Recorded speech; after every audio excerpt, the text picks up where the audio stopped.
À la veille de la journée mondiale des zones humides, Chantal Joanneau, la secrétaire d'État à l'écologie, est venue présenter en Anjou un nouveau plan d'action pour la sauvegarde des zones humides. Depuis un siècle, près de 70% de ces zones ont disparu en France. En fragilisant les zones humides, c'est tout un équilibre écologique qui est aujourd'hui menacé. Ce sont des zones qui filtrent les eaux. Par exemple, l'eau d'Évian, qui a une grande qualité, c'est une eau qui est filtrée par une zone humide.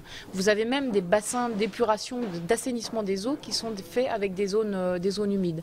Ensuite, ce sont des zones qui captent les gaz à effet de serre.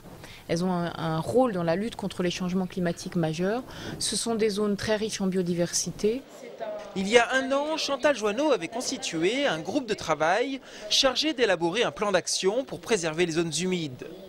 Aujourd'hui, ce sont donc 29 mesures qui ont été dévoilées pour agir. Pour bien les préserver, il faut y développer une activité agricole, mais qui soit une activité bien évidemment adaptée, notamment de l'élevage extensif.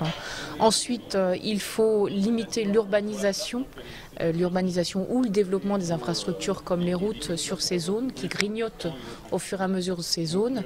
Et puis surtout, il faut reconnaître le service économique qu'elles nous rendent. C'est-à-dire que si on développe une agriculture sur ces zones, il faut que ces produits puissent bénéficier d'un avantage économique par rapport aux autres produits. Si Chantal Joanneau est venue présenter ce plan d'action dans le Maine-et-Loire, ce n'est pas le fruit du hasard. Avec son site protégé des Basses-Vallées angevines, le département s'est déjà mobilisé depuis plusieurs années. Au total, ce sont 350 exploitations agricoles et de nombreuses associations qui forment une locomotive au plan national.